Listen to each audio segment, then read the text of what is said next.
How's everybody doing?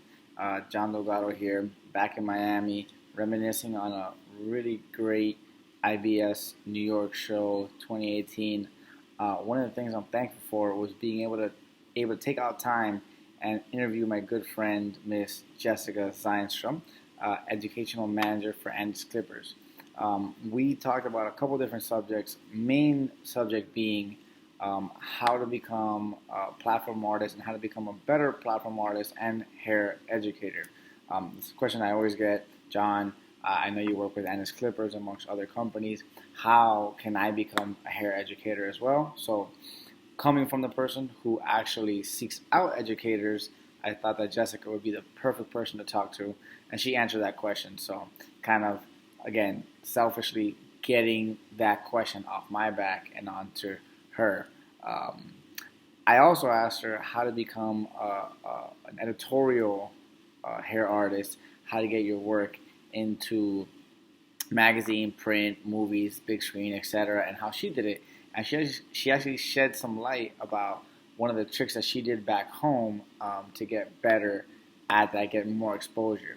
So this is our interview coming up. Just a quick disclaimer: we had some technical difficulty, and we're unable to get the second half of the video. The video went out, but we have the audio. So I said, you know what? It's such good audio. I'm not gonna keep it out of the video. I'm gonna put it in there. So this is a full audio with about half video. So again, sorry about the lost footage, but I think you'll really like this video. Check it out. YouTube, how's it going? John Delgado here, Mr. Fineland again for another edition of Interview a Hair Pro.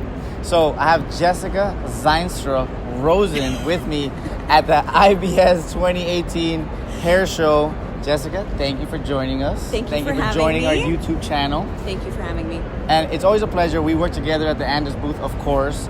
We worked together for a couple years now. Mm-hmm. It's been a pleasure. And I can say proudly, I have worked with you as a fellow educator, and now I work with you also as a educator, and you are the educational director for Andis Clippers. So I will let you introduce yourself and talk a little bit about what yourself and your title and maybe what you don't consider to be your title, but who you are.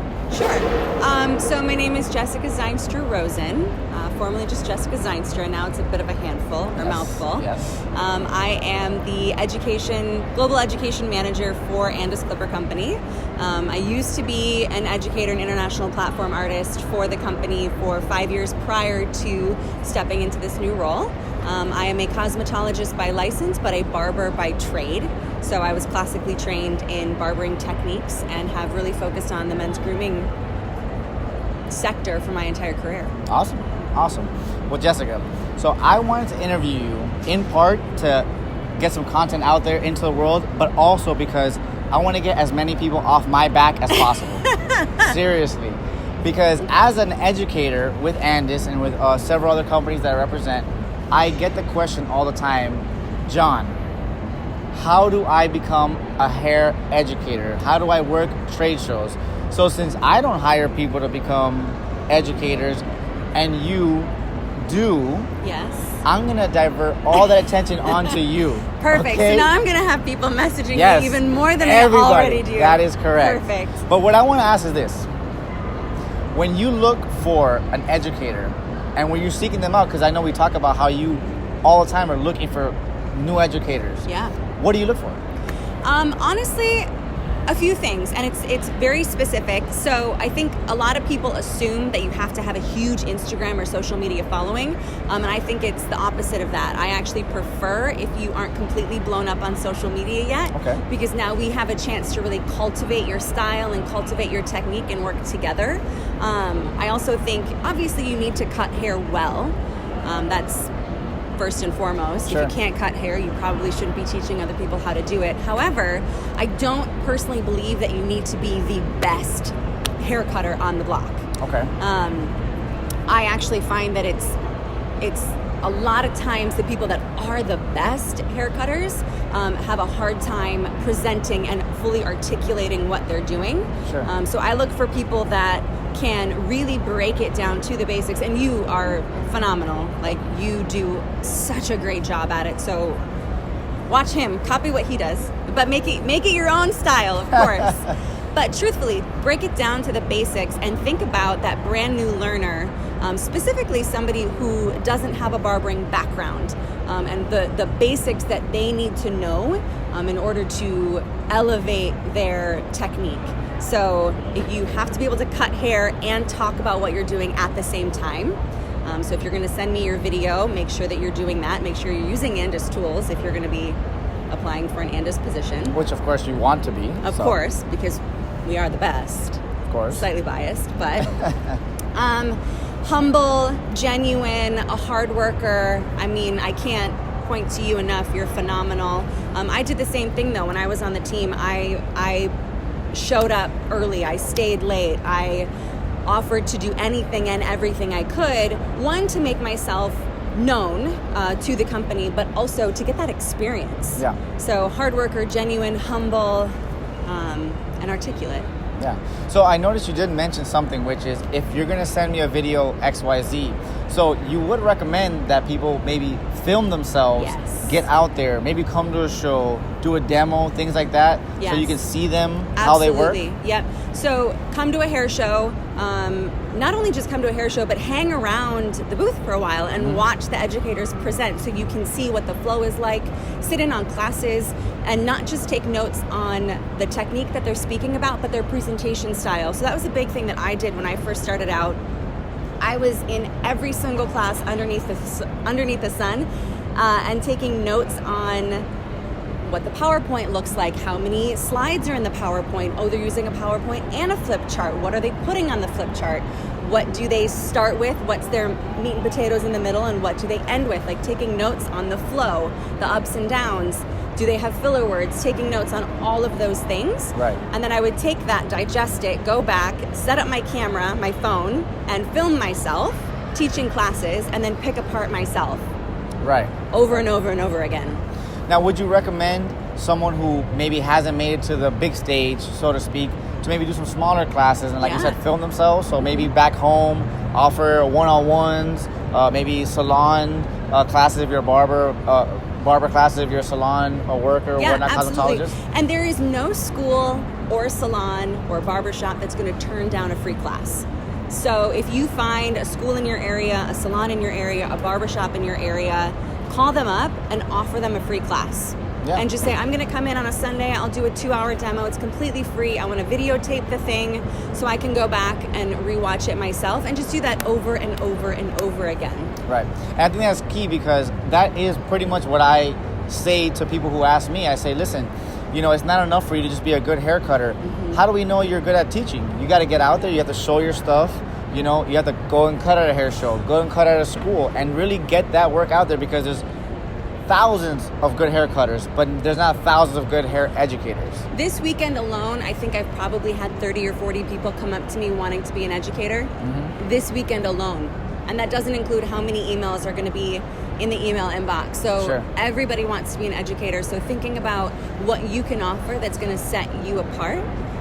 And not necessarily paying attention to how many followers you have on social media. Yeah, I think that's really important.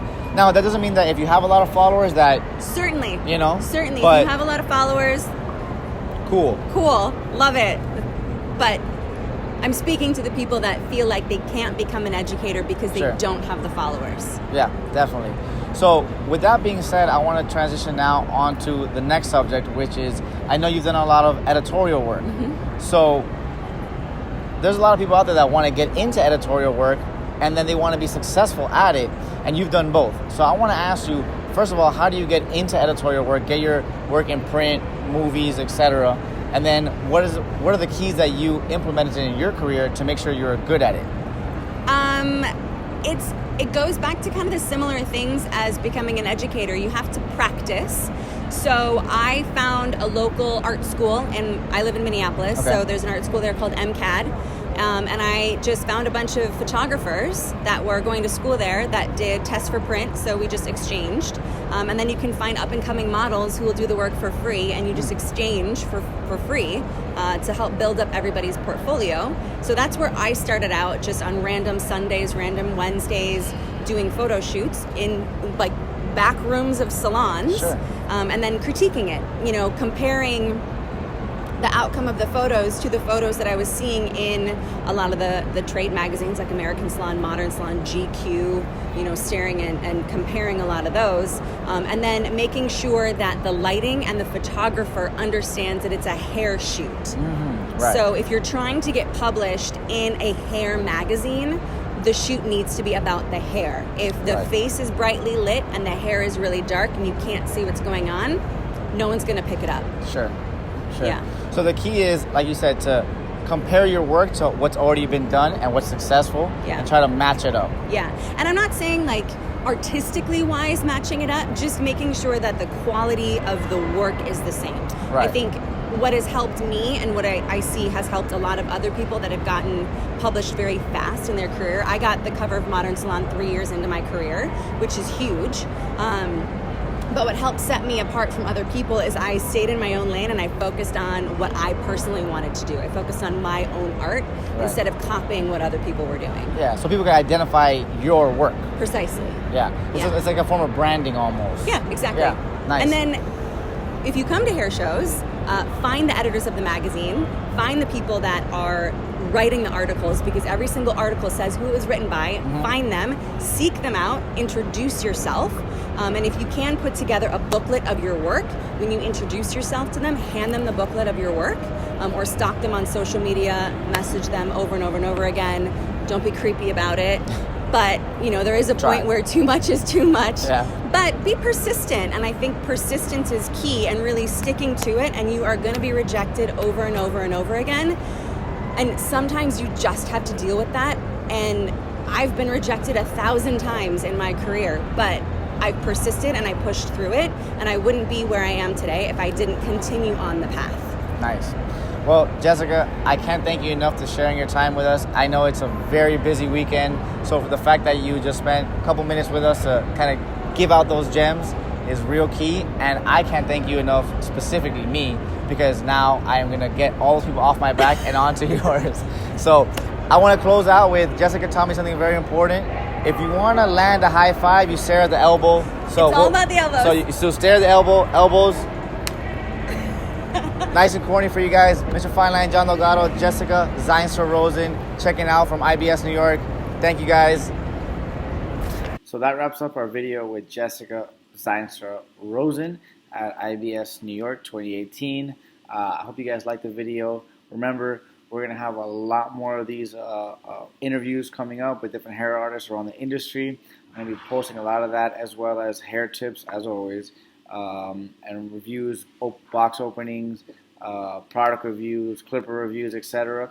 So be on the lookout. Make sure you subscribe to the channel to be up to date with our latest updates to the channel. Make sure you subscribe, comment.